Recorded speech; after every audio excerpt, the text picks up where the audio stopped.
Eleanor Chen stepped out of her modest hybrid car and handed the keys to the valet at the grand entrance of the Blackwell Hotel. The young man looked confused for a moment, as if expecting a more impressive vehicle, but took the keys with a polite nod. Eleanor straightened her simple black dress, the same one she had worn to her cousin's wedding 3 years ago. It was well made, but far from designer quality. The enormous crystal chandelier in the hotel lobby cast rainbow reflections across the marble floor. Women in shimmering gowns and men in crisp tuxedos glided past, many stopping to air kiss and compliment each other loudly on their appearances. Eleanor walked quietly toward the sign that read, Blackwell Foundation Annual Gala, with an arrow pointing to the grand ballroom. "Invitation, please," said a young woman at the registration desk, her eyes barely lifting to acknowledge Eleanor. "Chen. Eleanor Chen," she replied, handing over her printed invitation. The woman's fingers tapped on her tablet. Her eyes widened slightly when she found the name, then narrowed as she looked Eleanor up and down. "You're on the VIP list," she said with obvious doubt in her voice. Eleanor smiled. "There must be some mistake. I'm just here to make a donation." "No mistake, Ms. Chen. You're seated at table 1. May I take your coat?" Eleanor handed over her plain wool coat, revealing her outfit in full, a knee-length dress with no designer labels, simple pearl earrings that had belonged to her grandmother, and comfortable black flats. Her hair was pulled back in a neat bun, with not a stylist's touch in sight. "The cocktail hour has begun in the main ballroom," the woman said, now trying to mask her confusion with professionalism. As Eleanor entered the glittering ballroom, few heads turned her way. The space was filled with New York's elite, finance moguls, tech billionaires, though none she worked with directly, celebrities and old money families whose names graced museum wings and hospital buildings. She made her way to the bar and asked for sparkling water with lime. The bartender, expecting a champagne order, hesitated briefly before filling her request. Near the center of the room stood Victoria Harrington, a fixture in the society pages and self-appointed queen of Manhattan's social scene. Her red gown likely cost more than what many people earned in months, with diamonds dripping from her ears, neck, and wrists. Surrounding her were her usual companions, Philip, Diane, and Rebecca, all equally decked out in designer wear. Victoria's laugh cut through the ambient noise of the room as she held court. Her eyes, constantly scanning for people of importance, briefly landed on Eleanor standing alone by a column. Victoria's perfectly sculpted eyebrow arched. "Who is that?" she asked, her group nodding discreetly toward Eleanor. Philip glanced over. "No idea. Probably someone's assistant who managed to sneak in." "Look at those shoes," Diane snickered. Did she mistake this for a parent-teacher conference? Victoria tapped her champagne glass with a manicured nail. "Maybe she's one of those charity cases the foundation is helping this year." Their laughter was just loud enough to carry across the space between them. Eleanor took a sip of her water, unbothered. She was used to being underestimated and even preferred it. As the sole heir to her grandfather's tech empire and the current CEO of Chen Innovations, she operated almost entirely in the shadows, using a series of proxies for public appearances and a pseudonym for most business dealings. Few people had ever seen her face, a strategic choice she'd made when taking over the company 5 years ago. Tonight she was here for 2 reasons: to honor her grandfather's long tradition of supporting education for underprivileged children, and to quietly scout potential investments for her foundation's next major project. An older gentleman approached her, his kind eyes crinkling at the corners. "Not much for these flashy parties either, huh?" Eleanor smiled genuinely for the first time that evening. "Is it that obvious?" "I'm Walter Burns," he said, extending his hand. "I run the science program the foundation is funding this year. Eleanor Chen. It's nice to meet someone who's doing the actual work." They fell into easy conversation about his program, which helped girls from low-income neighborhoods gain access to STEM education. Eleanor asked thoughtful questions about his methods, results, and challenges. "You know quite a bit about education models," Walter noted. "I've done some reading," she said modestly. In truth, her foundation had funded similar programs in 12 countries, but those donations had been made anonymously. Their conversation was interrupted when Victoria deliberately brushed past them, pretending to lose her balance slightly. "Oh, excuse me," Victoria said without a hint of sincerity. Her eyes flicked over Eleanor with the practiced dismissal of someone who had spent a lifetime judging others by their appearance. "Walter, darling, I've been looking for you. The Harrington Fund would love to discuss expanding our contribution to your little project." Walter's expression remained pleasant, but Eleanor noticed a tightness around his eyes. "Victoria, lovely to see you. Have you met Eleanor?" Victoria barely glanced at Eleanor. "No, I don't believe I have. Are you new to the foundation?" "Just a supporter," Eleanor said. "How nice. Walter, you simply must come meet the Blakesleys. They're considering a sizable donation." Victoria took Walter's arm, effectively dismissing Eleanor from the conversation. As they walked away, Eleanor overheard Victoria's stage whisper, "Really, Walter, you don't need to waste time on the small fish. That woman probably donated $100 and thinks she belongs here." Walter's response was too quiet to hear, but his discomfort was visible. Eleanor used the opportunity to slip around the perimeter of the room, observing rather than participating. She noticed which wealthy attendees were genuinely engaged with the foundation's directors, and which were clearly there just to be seen. She made mental notes of potential collaborators for future projects. The dinner bell chimed, and guests began finding their assigned tables. Eleanor checked her place card and headed to table 1, typically reserved for the evening's highest donors and most distinguished guests. As she approached, she saw Victoria and her friends already seated there, along with the foundation's chairman and a famous retired athlete. Victoria's eyes widened in obvious displeasure when Eleanor approached. "There must be some mistake," she said loudly as Eleanor checked the table number again. The chairman stood. "No mistake. Ms. Chen, we're honored to have you join us. Please take the seat beside me." Victoria's mouth opened slightly in surprise, while Philip, Diane, and Rebecca exchanged confused glances. Eleanor took her seat with a quiet thank you to the chairman, who had met with her team earlier that month but had never seen Eleanor in person. Throughout the first course, Victoria dominated the conversation, name-dropping acquaintances and detailing her recent yacht trip to the Mediterranean.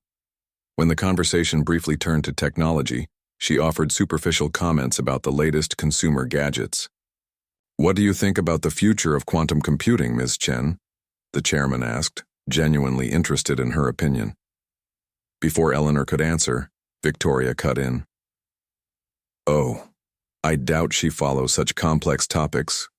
Not everyone needs to understand the technical details, right?" Her smile was sharp-edged. Eleanor simply nodded and took a sip of water. She had personally overseen her company's quantum division for the past 3 years and had co-authored several patents under her pseudonym. "And what do you do exactly?" Rebecca asked Eleanor, her tone suggesting that the answer couldn't possibly be interesting. "I work in technology," Eleanor said. "Oh, like social media management or something?" Philip asked with poorly disguised condescension. "Something like that," Eleanor replied. Victoria smirked. "Well, we can't all run companies or sit on boards. Support staff are important too." The chairman looked uncomfortable but remained silent, respecting Eleanor's well-known desire for privacy. As dinner progressed, Victoria and her friends continued, making subtle jabs at Eleanor's clothes, her apparent lack of connections, and her quiet demeanor. Eleanor ate her meal calmly, occasionally adding thoughtful comments to the broader conversation but never rising to their bait. When the auction portion of the evening began, Eleanor quietly placed bids on several items. Victoria, noticing this, loudly outbid her on a rare first-edition book that would benefit the literacy program. "Some things should remain with people who can truly appreciate their value," Victoria announced to the table as she won the item. Eleanor excused herself from the table, not out of hurt, but to make a phone call in a quieter space. In the empty hallway outside the ballroom, she called her foundation director. "Michael, it's me. Let's increase our donation from $5 million to $20 million, she said quietly. And I'd like to specifically fund the expansion of the science program to 50 more schools next year. Are you sure, Eleanor? That's a significant increase, Michael replied. I'm sure. These programs matter. Send the paperwork tomorrow, usual protocols. She ended the call and took a deep breath, looking at her reflection in a decorative mirror. The simple woman looking back at her smiled slightly. Let them judge. The work was what mattered, not the recognition. She straightened her unremarkable dress and headed back into the glittering ballroom, invisible in plain sight among people who had no idea who she really was. The second day of the Blackwell Foundation Gala began with a series of morning workshops held in the hotel's conference rooms. Eleanor woke early in her modest hotel room, not the presidential suite she could easily afford, but a standard room that suited her needs perfectly. She dressed in dark blue slacks and a simple white blouse, once again choosing comfort over fashion. The first workshop focused on education technology, a topic close to Eleanor's heart. Her company had developed learning systems used in underfunded schools across the world, though these were distributed through a subsidiary that didn't bear the Chen name. Eleanor slipped into the back row just as the panel discussion began. The room was half empty. Most gala attendees preferred the late morning sessions after a night of drinking and networking. She noticed Walter from last night sitting near the front, his notebook open and pen ready. Isn't that the woman from dinner last night? Eleanor heard someone whisper behind her. She didn't turn around. Yes, the one in the terrible shoes, came the reply, followed by quiet laughter. The panel moderator introduced the speakers: 2 education professors, a school, district superintendent, and the CEO of a small but innovative edtech company that Eleanor had been watching with interest. Our topic today is bridging the digital divide in underprivileged communities, the moderator began. How can we ensure technology reaches the students who need it most? The discussion was thoughtful, but Eleanor noticed the panelists overlooking key practical barriers she'd encountered in her foundation's work. After 20 minutes of listening, she raised her hand during the Q&A session. The moderator looked surprised but nodded to her. Yes, in the back. Thank you, Eleanor said, standing. You've mentioned internet access as a barrier, but what about the linguistic algorithms in most learning software?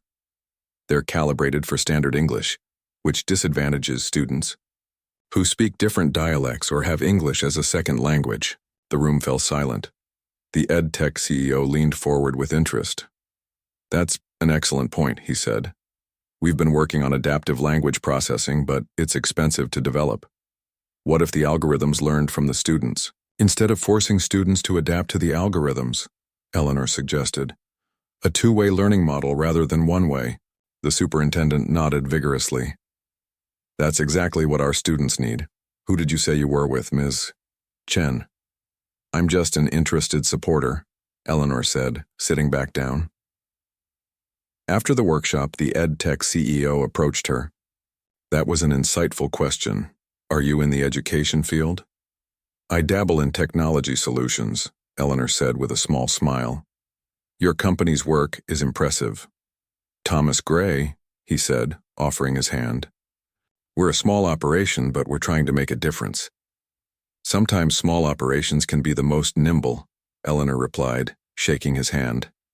Their conversation was interrupted by Victoria's arrival, flanked by Philip and Diane. All 3 were dressed impeccably despite the early hour, though Victoria's eyes were hidden behind large designer sunglasses. Thomas, darling, Victoria exclaimed, air-kissing near his cheek. I've been meaning to catch up. The Harrington Fund is looking for new investment opportunities in education. Thomas smiled politely. Victoria, good to see you. Have you met Eleanor?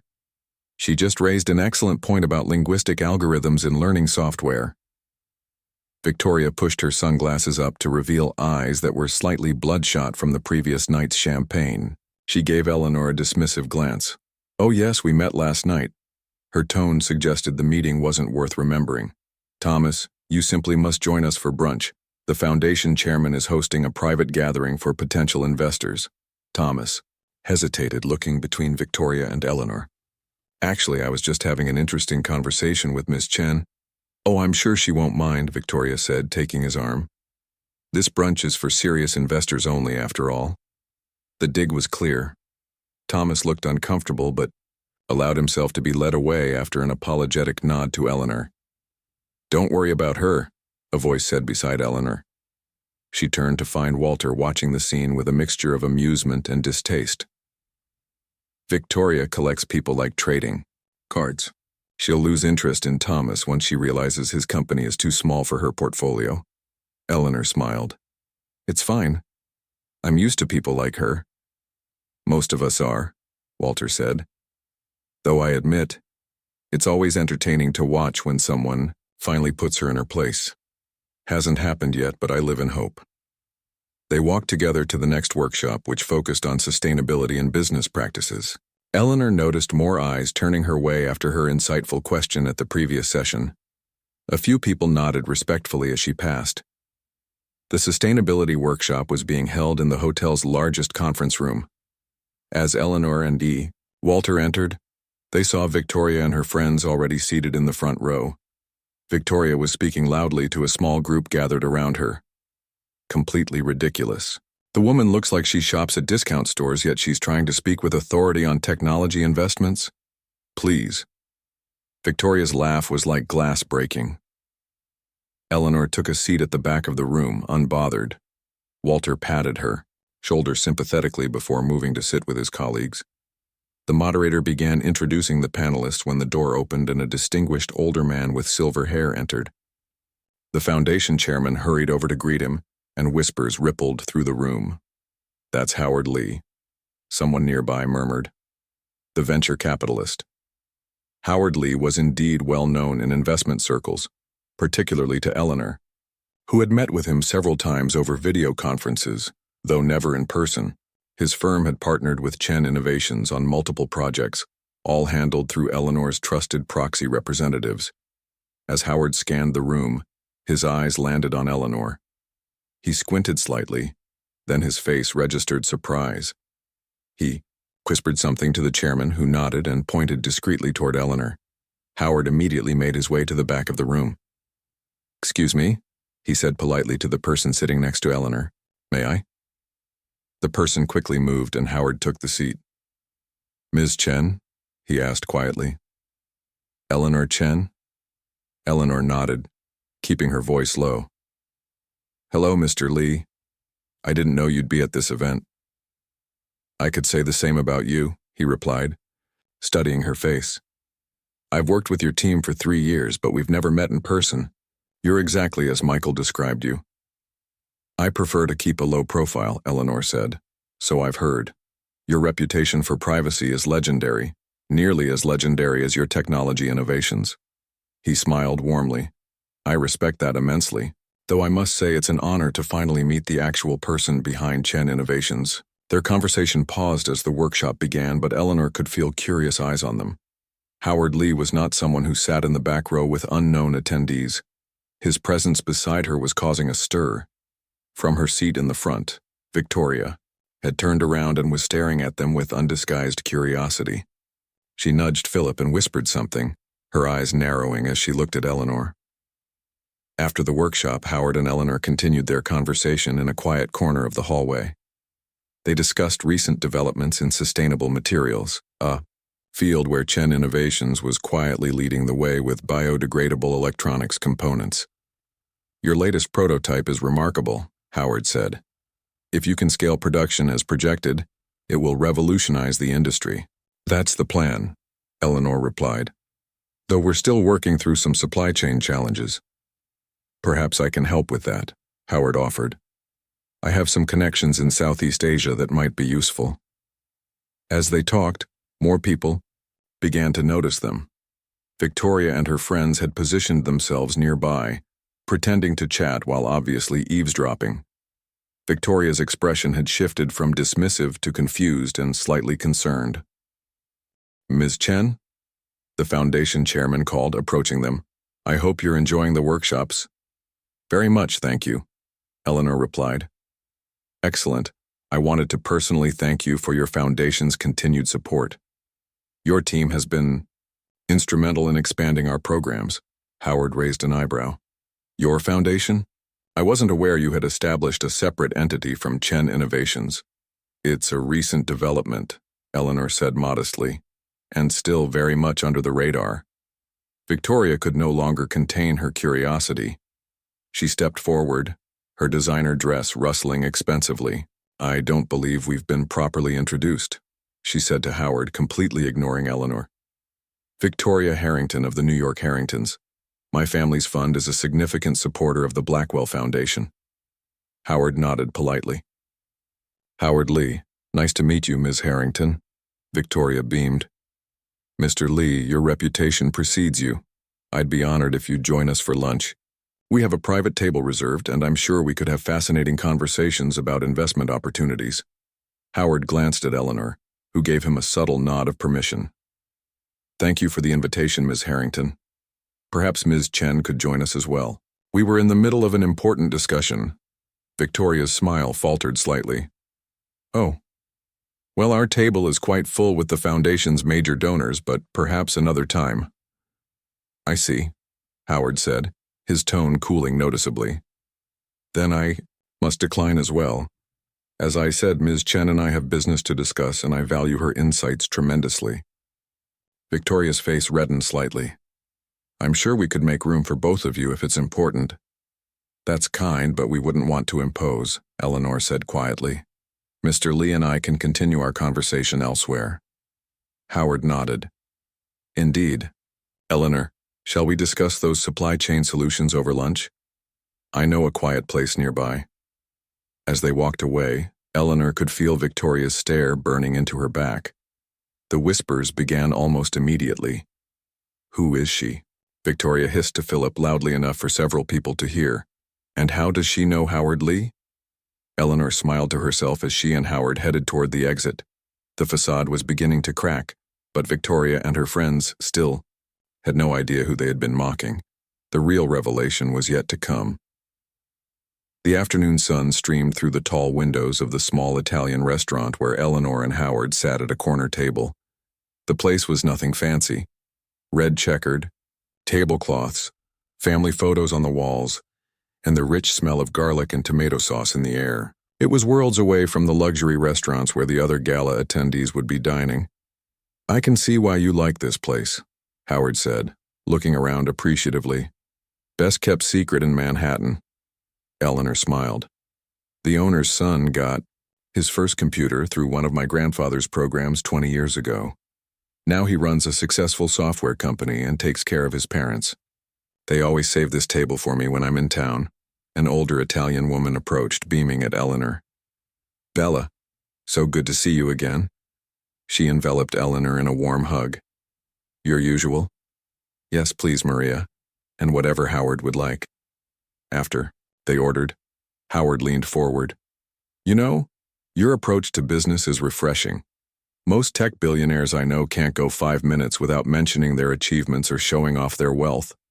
Eleanor shrugged. "Money is just a tool. My grandfather taught me that. He grew up poor in rural China, built everything from nothing. He never forgot what it was like to have people look down on him because of his clothes or his accent. I met him once," Howard said. "Brilliant man, though I suspect his granddaughter might be even more brilliant." Their conversation was interrupted by the chiming of Eleanor's phone. She checked it and frowned slightly. "Everything okay?" Howard asked. "Just my assistant. There's been some unusual activity in our company shares. Someone's buying up small blocks through different brokers. A takeover attempt?" Howard looked concerned. Eleanor shook her head. "Not possible. My family controls 60% of the shares, but it's interesting timing." They finished their lunch with discussions about future projects and potential collaborations. When they returned to the hotel, the afternoon sessions were just beginning. In the lobby, they nearly bumped into Victoria and her group, who were heading to the bar. Victoria had changed into a different designer outfit, this one featuring a gold statement necklace that caught the light aggressively. "Mr. Lee," Victoria purred, completely ignoring Eleanor. "We missed you at lunch." The foundation chairman was disappointed. "I had a more important engagement," Howard replied pleasantly. "Ms. Chen and I had much to discuss." Victoria's eyes flicked briefly to Eleanor, then back to Howard. "Of course. Business never stops, does it? Perhaps you'd join us for a drink?" Before the next session, we have a private area reserved. Before Howard could answer, a young staff member approached Eleanor. Ms. Chen, the Foundation Director would like a word with you before the technology panel begins. He's in the south meeting room. Thank you, Eleanor said. She turned to Howard. Excuse me, I should see what he needs. It was wonderful talking with you, Howard. Likewise, Eleanor. Let's continue our discussion about that investment later. Howard's tone was warm and respectful. Victoria watched this exchange with growing confusion and frustration. As Eleanor walked away, Victoria stepped closer to Howard. I hope you don't mind me asking, but who exactly is that woman? She's dressed like a high school teacher, yet she seems to have everyone's attention today. Howard gave Victoria a measuring look. Ms. Chen is someone who values substance over appearance, a rare quality these days. With a polite nod, he excused himself, leaving Victoria staring after him. Eleanor found the Foundation Director, James Wong, waiting for her with a concerned expression. Ms. Chen, thank you for coming. I've just received some troubling news. He lowered his voice. Someone has been asking questions about you, specifically about your foundation's donations and your connection to Chen Innovations. A reporter, I think. Eleanor remained calm. I see. Do you know who? Not exactly, but they mentioned they were working on a story about secret billionaires for some financial blog. James looked worried. I thought you should know, given your preference for privacy. Thank you, James. I appreciate the warning. Eleanor considered the situation. Her anonymity had been valuable, both personally and professionally, but perhaps it was time for a change. Let's proceed as planned for now. The technology panel is starting soon, correct? The technology panel was held in the grand ballroom, which had been reconfigured with rows of chairs facing a stage. The room was packed. This was the most popular session of the gala, featuring leaders from major tech companies discussing future innovations. Eleanor took a seat in the middle rows, deliberately choosing a spot where she wouldn't stand out. She noticed Victoria and her friend sitting near the front, Victoria's golden necklace visible even from a distance. The panel moderator introduced the speakers, CTOs and research directors from several well-known companies. Eleanor listened attentively as they discussed artificial intelligence, sustainable manufacturing, and quantum computing breakthroughs. During the Q&A session, Victoria stood up first. My question is for Dr. Liu from Quantum Tech. The Harrington Fund is considering significant investments in quantum computing. Where do you see the most promising applications for immediate returns? Dr. Liu began to answer, but was interrupted when a side door opened and a staff member hurried over to whisper something to the moderator. The moderator looked surprised, then nodded. Ladies and gentlemen, we have an unexpected addition to our panel today. The Foundation Chairman has just informed me that we're honored to have with us the founder and CEO of Chen Innovations, whose company has been at the forefront of quantum research. Would you please welcome Ms. Eleanor Chen to the stage? A murmur of surprise rippled through the audience. Chen Innovations was known worldwide for its groundbreaking technology, but its founder was famously private. Most people in the room had never seen her face before. Eleanor felt all eyes turned to her. This wasn't how she had planned to reveal her identity, but perhaps it was time. With a small smile, she stood and made her way to the stage, aware of the whispers following her. Victoria's mouth had fallen open in shock. She turned to Philip, who looked equally stunned. That can't be right, she hissed. That's not the Eleanor Chen. On stage, Eleanor took the offered microphone with a quiet, "Thank you," to the moderator. I hadn't planned to speak today, she began, her voice soft but clear, but since I've been invited, I'm happy to answer questions about our work at Chen Innovations. Dr. Liu from Quantum Tech looked delighted. Ms. Chen, it's an honor. Your company's research on quantum entanglement has been revolutionary. I've cited your team's papers in my own work. Eleanor nodded appreciatively. Thank you, we have an exceptional research team. For the next 20 minutes, Eleanor answered technical questions with impressive knowledge and insight, occasionally even gently correcting the other panelists on specific details. The audience was captivated. This unassuming woman in simple, Close was clearly a brilliant mind in the tech world. From her seat in the front row, Victoria watched with growing disbelief. She frantically searched on her phone for images of Eleanor Chen, but found only a handful of blurry photos from years ago. The woman speaking confidently on stage about complex technology, the same woman she had mocked and dismissed, was one of the wealthiest and most influential people in the world. When the panel ended, Eleanor was immediately surrounded by attendees, eager to speak with her. Howard Lee stood nearby looking amused as he watched people who had ignored Eleanor earlier now, clamoring for her attention. Victoria pushed her way through the crowd, her designer dress rustling as she approached. Her face was a mixture of shock, embarrassment, and calculation. "Ms. Chen," she said, her voice honey-sweet. "I had no idea we had such an important guest among us. The Harrington family would be honored if you would join us for dinner tonight. We have so much to discuss about potential partnerships." Eleanor regarded Victoria with a calm expression. "Thank you for the invitation, Ms. Harrington, but I already have plans this evening, perhaps another time." Victoria's smile faltered slightly. "Of course I understand completely. It's just that we have so many shared interests in technology investment. I feel terrible that we haven't had a chance to talk properly." "Do we have shared interests?" Eleanor asked mildly. "Yesterday you seemed to think I was someone's assistant who had snuck into the gala." Victoria's face flushed red. "A misunderstanding. I was simply—" "Ms. Chen," the foundation chairman interrupted, approaching with an extended hand. "I can't thank you enough for joining the panel, and for your incredible donation. $20 million will transform our education programs." The crowd around them fell silent. $20 million was by far the largest donation in the Foundation's history.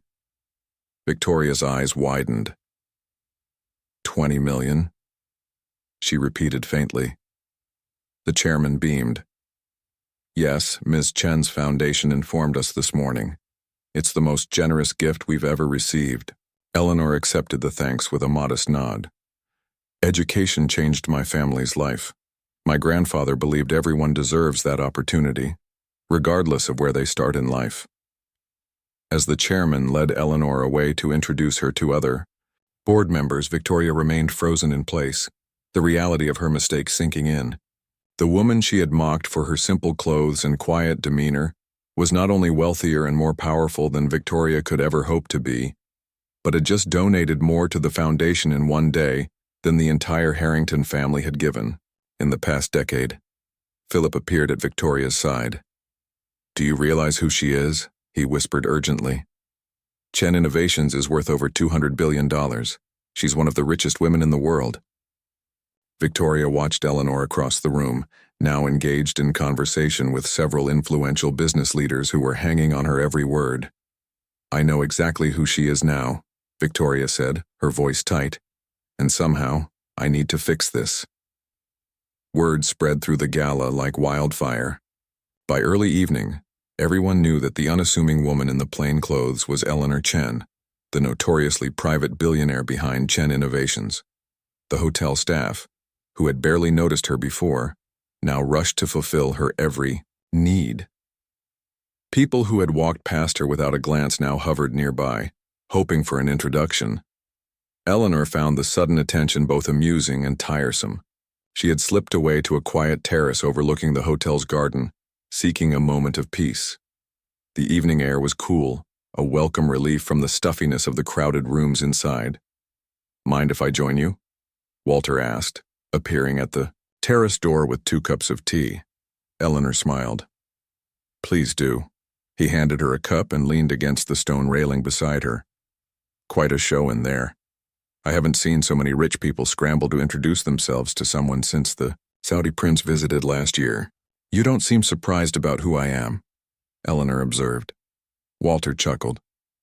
"I had my suspicions yesterday. The way the chairman deferred to you at dinner was a clue. Plus, I've worked with your foundation's education team. They speak very highly of their mysterious founder." They sipped their tea in comfortable silence for a few moments, watching the garden lights come on as dusk settled. "Victoria is in full damage control mode," Walter said finally. She's telling everyone that you two had a wonderful private conversation earlier and that she's always admired your work. Eleanor laughed softly. Of course she is. The funny thing is, Walter continued, she could have just been kind to you from the start. Doesn't cost anything to be decent to people regardless of what they're wearing or how much money they have. That's a lesson my grandfather taught me, Eleanor said. He grew up with nothing. Even when he became successful, he wore the same simple clothes and drove an old car. He said it helped him remember who he really was. Their peaceful moment was interrupted by the sound of the terrace door opening again. Howard Lee stepped out, looking apologetic. Sorry to disturb you, Eleanor, but I thought you should know. There's a reporter from Business Insider who somehow got into the gala. He's asking questions about you and taking photos. Eleanor sighed. I suppose it was inevitable. Once the foundation announced the donation, staying anonymous became impossible. Do you want security to remove him? Howard asked. Eleanor shook her head. No, that would just make it a bigger story. I'll talk to him briefly, answer a few questions, then ask for privacy. Better to control the narrative than hide from it. As they walked back inside, Eleanor noticed the change in the atmosphere immediately. People who had ignored her yesterday now smiled and nodded respectfully. Some even stepped aside to let her pass as if her net worth had somehow made her physically larger. In the main ballroom, preparations for the evening banquet were underway.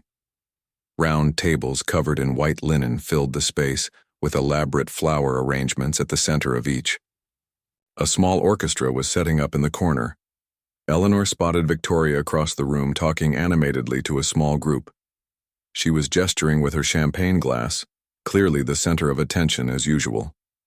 When she noticed Eleanor entering, with Howard and Walter, Victoria excused herself from her group and made a beeline toward them.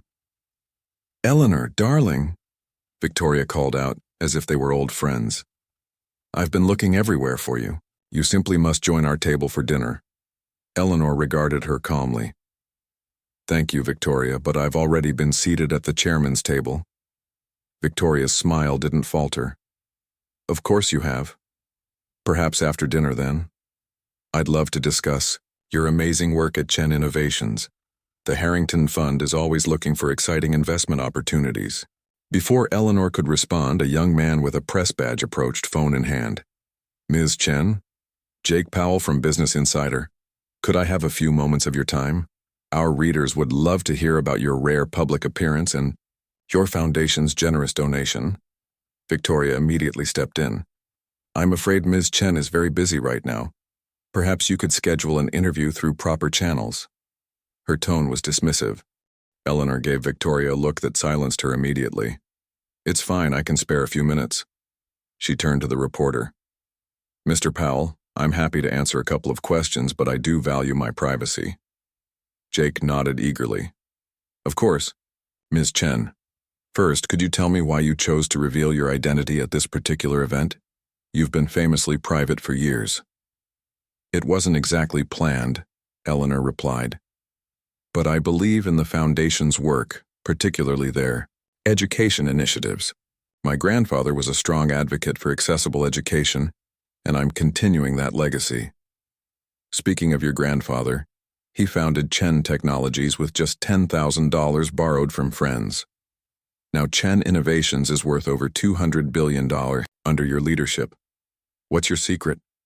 Eleanor smiled. No secret.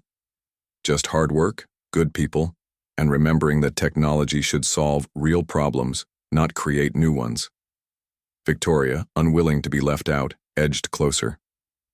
Eleanor and I were just discussing her brilliant approach to business earlier. The Harrington family has always believed in similar principles. Jake glanced at Victoria, then back to Eleanor with a curious expression. Ms. Chen, I understand you prefer to keep a low profile at these events. Has your experience at this gala been positive? Eleanor caught the slight emphasis in his question and wondered if he had witnessed some of Victoria's earlier behavior. It's been educational, she said diplomatically. I've met some interesting people and had some illuminating conversations. One last question, Jake said. Your company just announced a breakthrough in biodegradable electronics that could revolutionize the industry. Can you tell us anything about that? Eleanor was surprised. The announcement wasn't scheduled until next week. You seem well informed, Mr. Powell. We're excited about the potential impact, but I'm afraid I can't share details before the official announcement. Jake thanked her and moved away, already typing on his phone. Victoria watched him go with narrowed eyes. Reporters, she said dismissively. They never get the facts straight. Speaking of facts, Eleanor, I feel terrible about our little misunderstanding yesterday. I hope you know I was just— The dinner bell is ringing. Eleanor interrupted, gently. We should find our seats. The banquet was even more elaborate than the previous night's dinner. Crystal chandeliers sparkled overhead, casting a warm glow over the proceedings. The foundation chairman had seated Eleanor to his right, with Howard Lee on her other side. From this position at the head table, Eleanor could see Victoria and her friends several tables away. Victoria kept glancing in her direction between courses. Your donation has caused quite a stir, the chairman said quietly to Eleanor. The board is ecstatic. We can expand the science program to 50 more schools with that funding. That's exactly what I was hoping for, Eleanor replied, though I hadn't planned on quite so much attention. The chairman smiled. Privacy is a luxury, even for the wealthy. Sometimes more so for the wealthy, actually. After the main course, the chairman rose to address the room. The buzz of conversation died down as he approached the microphone. Ladies and gentlemen, this has been an extraordinary gala, even by Blackwell Foundation standards. He paused for appreciative laughter. As you know, our mission is to provide educational opportunities to underprivileged communities across the country. Tonight I'm honored to announce the largest single donation in our foundation's history. A ripple of excitement moved through the crowd. Victoria sat up straighter, her eyes fixed on Eleanor. A gift of $20 million, the chairman continued, from the Chen Foundation, will allow us to expand our science and technology programs to reach an additional 50 schools in low-income areas. Applause filled the room. The chairman gestured toward Eleanor. Ms. Eleanor Chen, would you do us the honor of saying a few words? Eleanor hadn't expected this. Public speaking wasn't her favorite activity, one of many reasons she preferred to remain behind the scenes. But she rose and approached the microphone with quiet dignity. Thank you, she began simply. Education changed my family's story. My grandfather arrived in this country with nothing but determination and a thirst for knowledge. Because others believed in him and gave him opportunities to learn, he was able to build something meaningful. The room was silent, everyone hanging on her words. Eleanor noticed Victoria watching her intently. I believe that brilliance exists everywhere in all communities, but opportunity does not. Our responsibility, especially for those of us who have benefited from success, is to ensure that doors are opened, not just for those who look like us or dress like us or come from the same backgrounds as us, but for everyone with the will to walk through them. Her eyes briefly met Victoria's across the room. True worth isn't measured by what we wear or how we appear to others. It's measured by what we build, what we share, and how we treat people, especially those who can do nothing for us in return. The applause when she finished was thunderous. Eleanor returned to her seat, feeling slightly embarrassed by the attention, but pleased that her message had been heard. As dinner concluded and people began to mingle again, Eleanor found herself surrounded by well-wishers and potential business partners. She noticed Victoria hovering nearby, clearly waiting for an opportunity to approach. The woman who had mocked her simple dress just yesterday was now desperate for a moment of her time. Eleanor excused herself from the group around her and walked directly to Victoria. The other woman's face lit up with hope. Victoria, Eleanor said quietly, I believe you wanted to speak with me? Victoria's smile was dazzling. Eleanor, your speech was so moving. I've always believed in the power of education, myself. In fact, the Harrington Fund has a small scholarship program that $20,000 a year to 5 students, if I remember correctly, Eleanor said. Victoria looked surprised. Yes, that's right.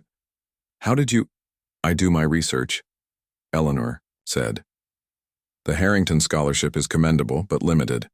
I have a proposal for you if you're interested. Victoria leaned forward eagerly. I'm all ears. Eleanor's expression remained neutral. The Chen Foundation will match any increase. The Harrington Fund makes to its educational programs, dollar for dollar, up to $5 million. Victoria's eyes widened. $5 million? That's substantial. Think of the impact we could have together, Eleanor said. Of course, such a partnership would require a genuine commitment to the students, not just to the publicity it might generate. The challenge in her words was clear. Victoria understood she was being tested, not just on her willingness to commit funds, but on her character. For a moment, genuine consideration flickered across Victoria's face. Then she smiled, a bit more sincerely than before. I would need to discuss this with our board, of course, but I think it's an excellent idea. Perhaps we could meet next week to discuss details. Eleanor nodded. My office will contact yours. She turned to go, then paused. Oh, and Victoria?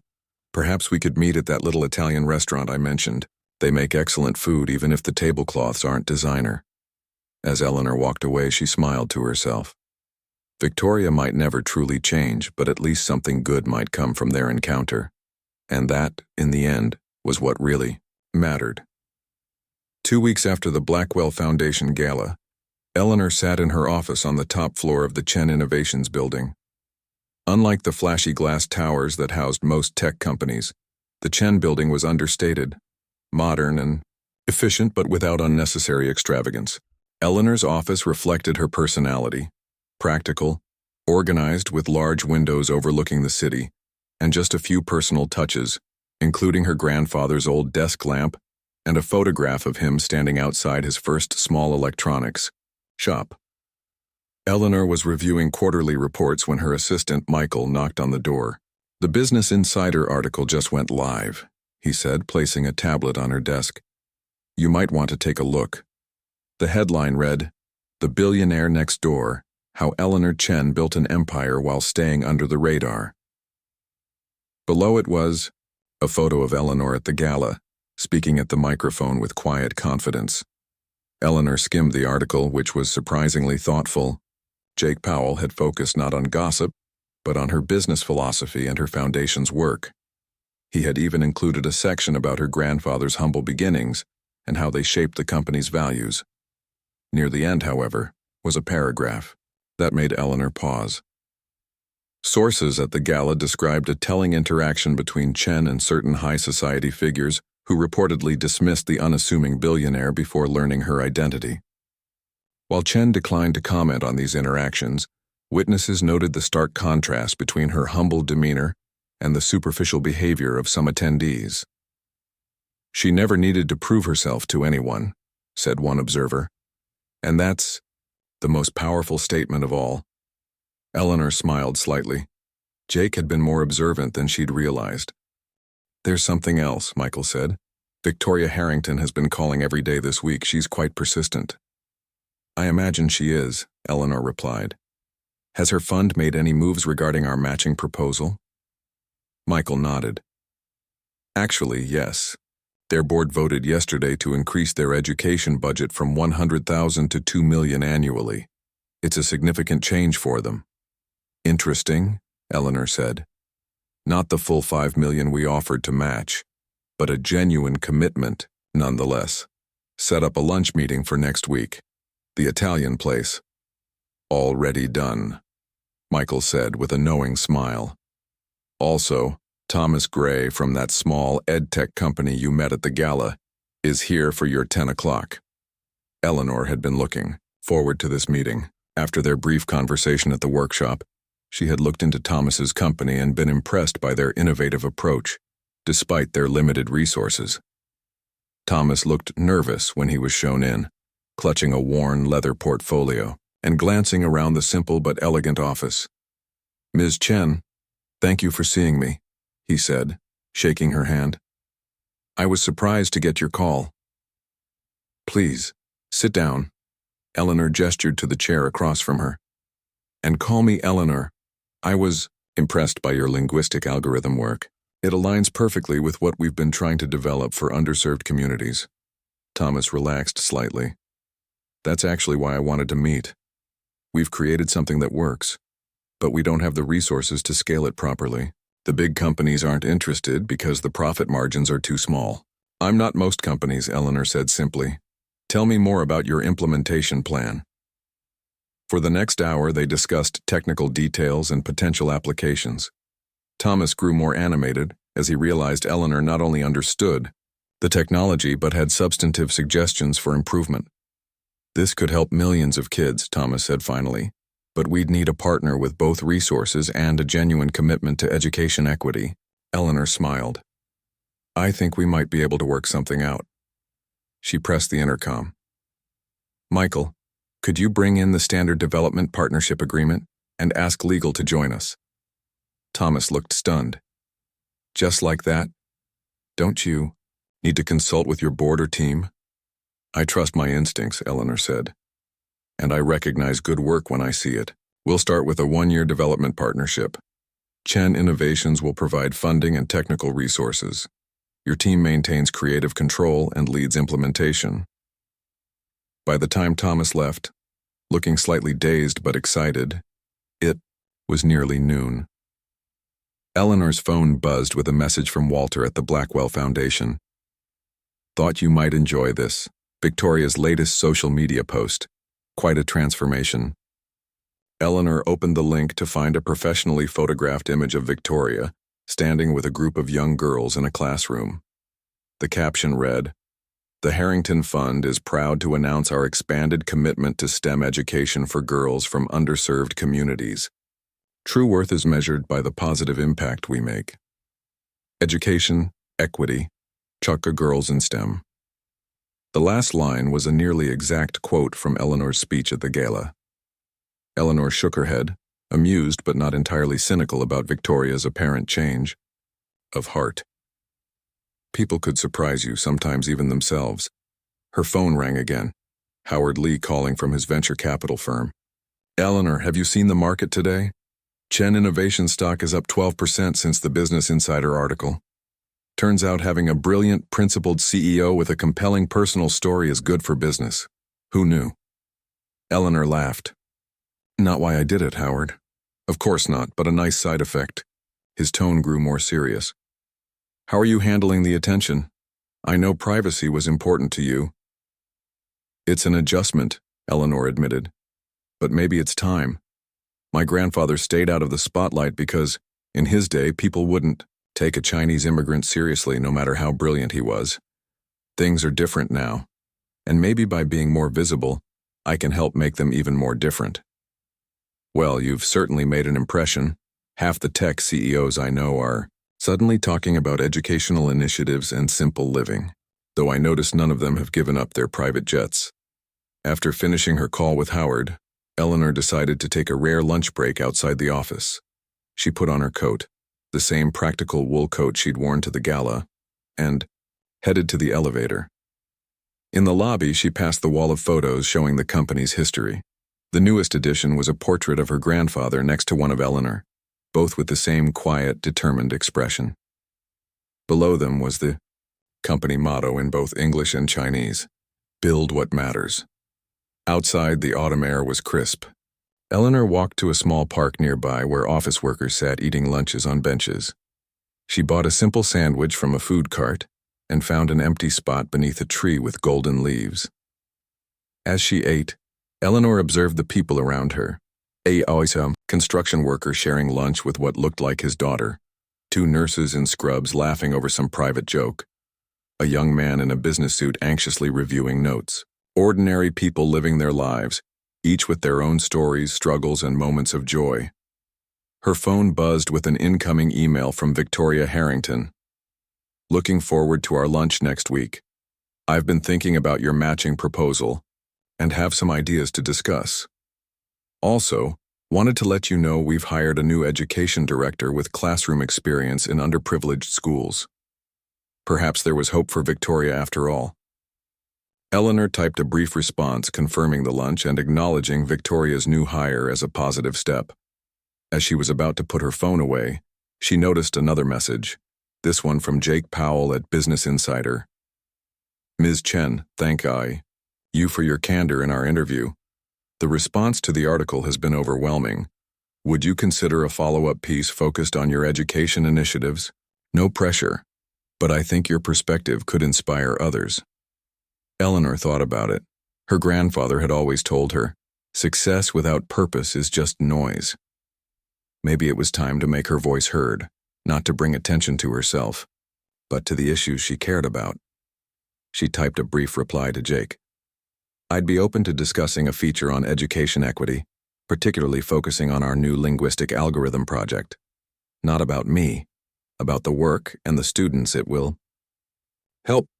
A young woman sat down on the bench next to Eleanor, not recognizing her as the CEO whose face had been in the business news all week.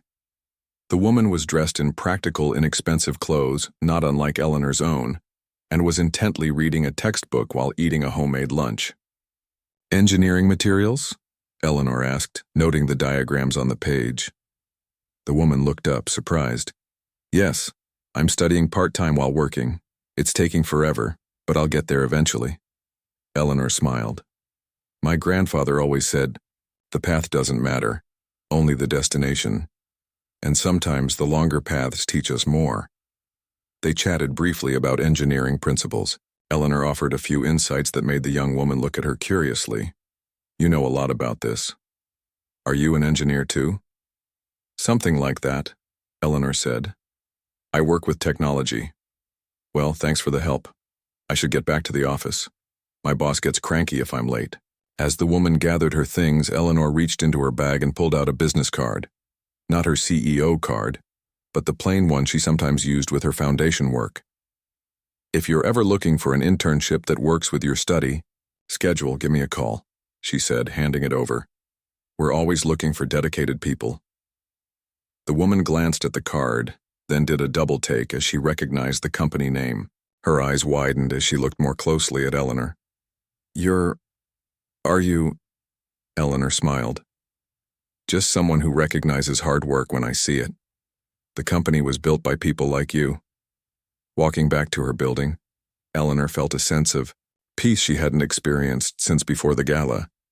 The world now knew who she was, but that didn't change who she had always been, her grandfather's granddaughter, a builder of things that mattered, a person who valued substance over show. Her phone buzzed with another message, this one from her mother in California. Saw your picture in the news. Your grandfather would be proud, not of the money or the fame, but of how you've stayed true to yourself. Simple on the outside, extraordinary on the inside. Just like him. Eleanor smiled and looked up at the building ahead, the afternoon sun, glinting off its windows. She had never needed validation from people like Victoria Harrington. The opinion that mattered was her own, knowing that she lived according to her values and used her position to open doors for others. That was true wealth, and unlike the kind that Victoria had flaunted, it couldn't be measured by designer clothes or social status. It was measured in lives changed and opportunities created, in work that would outlast her. And no amount of mockery from those who judged by appearances could diminish that kind of worth.